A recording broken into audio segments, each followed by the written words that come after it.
जय मसीह के दोस्तों, प्रभु यीशु मसीह के पवित्र और सामर्थी नाम से मैं प्रभु की हजूरी में आप सबका स्वागत करता हूं। आज हम जो वचन देखने जा रहे हैं वो हमें मिलता है, पढ़ेंगे लूका की अंजील उसका 12वां अध्याय उसका 29 से लेकर 31 आयत तक। आइए सबसे पहले हम 29 आयत की ओर चलते हैं। यहाँ पे यूं लिखा है, और तुम इस बात की खोज में ना रहो कि क्या खाएंगे और क्या पिएंगे, और ना संदेह करो।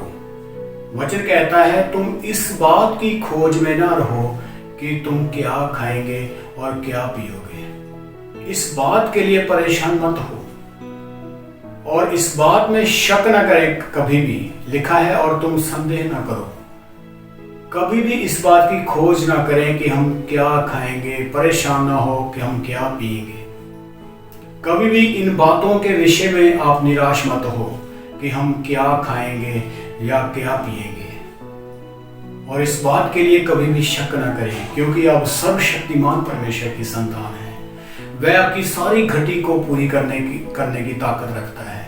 वह आपको तृप्त करने की ताकत रखता है।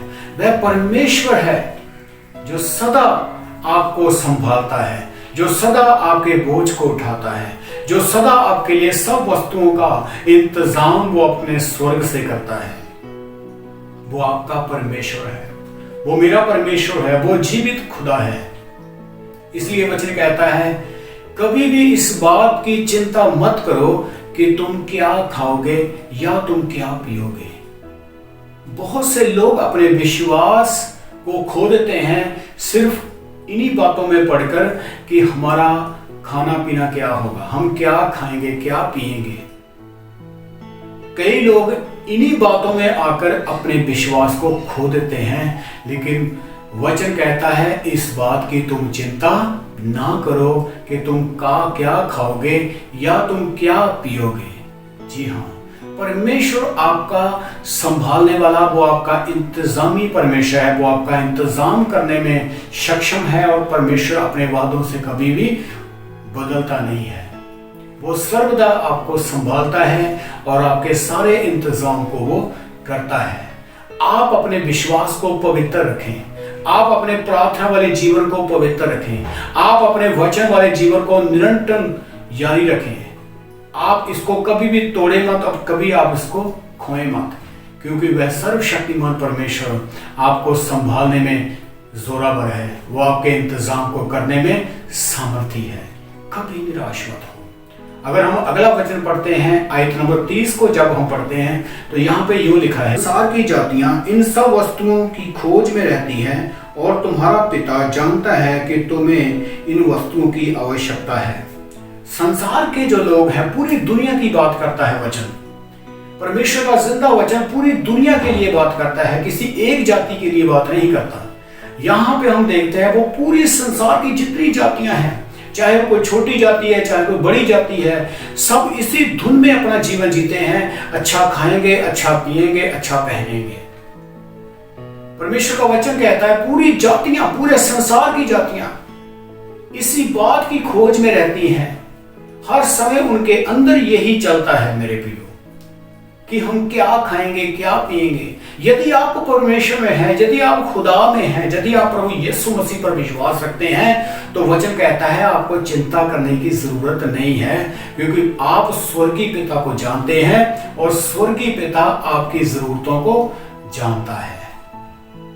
इस बात में आकर कभी अपने विश्वास को खोए मत, कभी आप अपने विश्वास से भटके मत। वो परमेश्वर है, वो आपके लिए इंतजाम करता है मेरे प्रियो। वो आकाश के पंछियों के लिए इंतजाम करता है, वो समुद्र की मच्छियों के लिए इंतजाम करता है, वो छोटे छोटे विषाणुओं के लिए भी इंतजाम करता है। आप उसके हाथ की बनाई हुई रचना हो। उसका आत्मा आपके अंदर डेरा लगाता है, उसका रूह आपके अंदर रहता है। आपने यीशु मसीह की कुर्बानी पर विश्वास किया है, आपने खुदा के इकलौते बेटे की कुर्बानी पर विश्वास किया है, तो आपका बोझ, आपकी चिंता वो उठाने में सामर्थ्य है। किसी बात की चिंता मत करें। वचन कहता है संसार की जातियां, पूरी जातियां एक दो जातियों की बात नहीं करता, लिखा है संसार की पूरी जातियां इसी बात में लगी रहती हैं कि हम क्या खाएंगे क्या पिएंगे। उसकी पूरी जातियों के अंदर यही धुन पाई जाती है मेरे प्रियो, कि संसार में हम कैसे जिएंगे, संसार में हम कैसे रहेंगे। हालेलुया, परमेश्वर आपको बहुत सी बरकत दे। जब हम 31 पढ़ते हैं, इसका 31 आयत पढ़ते हैं, यहां पर फिर और लिखा है, परंतु उसके राज्य की खोज में रहो तो ये वस्तुएं भी तुम्हें मिल जाएंगी। यदि हम परमेश्वर में विश्वास करते हैं, यीशु मसीह में विश्वास करते हैं, अगर हम ये जानते हैं, मानते हैं, इस बात को विश्वास में लेकर आते हैं कि यीशु मसीह हमारा उद्धार करता है, परमेश्वर के बेटे ने हमारे लिए अपनी जान को दिया है, तो वचन कहता है तुम उसके राज्य की खोज करो। हमारा मसीह में यही उद्देश्य है कि हम परमेश्वर के राज्य को बढ़ाने का काम करें, परमेश्वर के राज्य को लाने का काम करें, रूहों को जीतने का काम करें।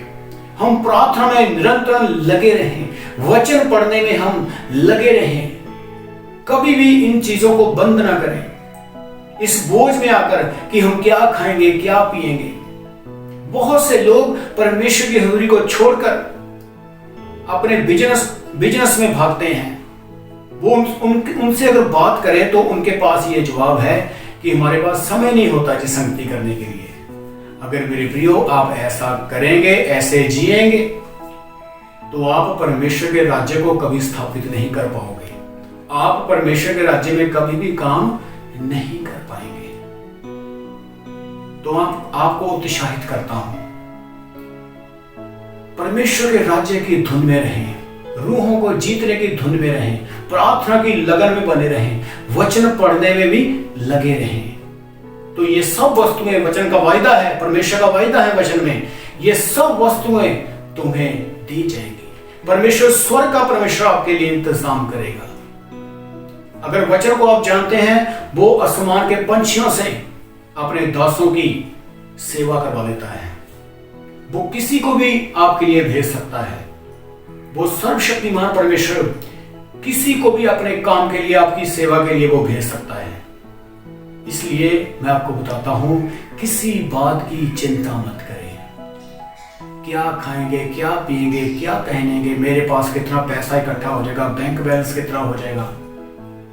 मेरे प्रियो, अगर आप इन चीजों में अपनी शांति ढूंढते हैं तो आप गलती कर रहे हैं, क्योंकि ये सब कुछ पाने के बाद आप फिर प्यासे हो जाएंगे, फिर भूखे हो जाएंगे, फिर आपके अंदर वही भूख वही प्यास होगी। ये ऐसी भूख संसार को पाने की, ये इन चीजों को पाने की ऐसी भूख है जो कभी मिटती नहीं मेरे प्रियो। अगर भूखे होना ही है, प्यासे होना ही है, तो आज एक प्रार्थना करें, परमेश्वर मुझे अपने राज्य के लिए भूखा कर, मुझे अपने राज्य के लिए प्यासा कर, मुझे तेरे राज्य में बढ़ना है, मुझे तेरी बातों की भूख चाहिए, तेरी बातों की मेरे अंदर प्यास चाहिए। ऐसे जब आप परमेश्वर के राज्य को खोजेंगे, प्रतिदिन घुटने टिकाकर प्रार्थना करते रहेंगे, तो परमेश्वर आपको बढ़ाना शुरू करेगा। आपको किसी अच्छी वस्तु की कमी नहीं होगी, क्योंकि वचन कहता है जो लोग परमेश्वर से प्रेम करते हैं, सब वस्तुएं मिलकर उनके लिए भलाई उत्पन्न करती हैं। परमेश्वर आपका इंतजामी परमेश्वर है।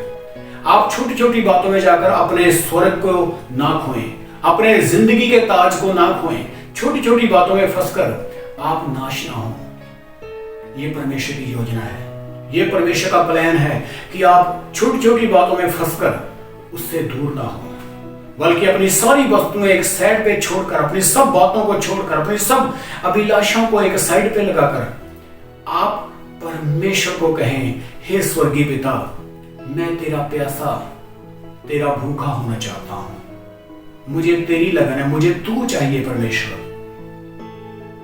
यदि वो सब कुछ बनाने वाला पिता, वो स्वर्ग का परमेश्वर यदि आपको मिल जाए, तो आपको किस बात की कमी है फिर बताओ। यदि वो सब वस्तुओं को बनाने वाला ही आपके अंदर आ जाए, जिसने पूरी दुनिया को बनाया है, सब प्रकार के भोजन उसने बनाए हैं, जिसने पूरा सब कुछ रचा है, सब चीजों का वो खुदा है, सबका वो परमेश्वर है, सब कुछ उसके द्वारा रचा गया है, उसके लिए रचा गया है। यदि वो खुदा ही आपके अंदर आ जाए, उसकी हजूरी से आप भरे रहें, तो आपको बताओ किस चीज की फिर कमी होगी। इसलिए संसार को पाने की कोशिश ना करें, संसार में रहकर सुपरहिट होने की कोशिश ना करें, संसार में अपने नाम को बढ़ाने की कोशिश ना करें, संसार में वाह कमाने की कोशिश ना करें, संसार में अपने स्तर को ऊंचा करने की कोशिश ना करें, संसार में केवल परमेश्वर के राज्य को खोजने की कोशिश करें। हर एक उस व्यक्ति को परमेश्वर के विषय में बताएं और प्रार्थना करते रहें। हर एक व्यक्ति को परमेश्वर के विषय में बताएं। हर एक उस व्यक्ति को जो गुनाह में जी रहा है, जो पाप में जी रहा है, जो परमेश्वर से बिना अपनी जिंदगी जी रहा है, हर एक उस व्यक्ति को जो खुदा के बिना जीवन को व्यतीत कर रहा है, उसको परमेश्वर के विषय में बताएं, उसके पापों की माफी के विषय में बताएं, उसके लिए प्रार्थना करें। ऐसे जब आप जिएंगे, आप परमेश्वर के राज्य के लिए काम करेंगे। जब आप परमेश्वर के राज्य के लिए काम करेंगे, तो वह परमेश्वर कभी भी आपको छोड़ेगा नहीं। आप उसको अपना बाप बनाकर, पिता समझकर, उसकी फीलिंग को समझकर, उसकी अभिलाषा को समझकर आप उसके साथ साथ चलते रहें, प्रतिदिन उसके साथ साथ चलते रहें। वह परमेश्वर अपना हाथ आपकी ओर बढ़ाएगा और आपके हाथ को थामकर वो आपको आगे लिए चलेगा। आप एक अभिषेक से भरे रहेंगे, एक सामर्थ से भरे रहेंगे।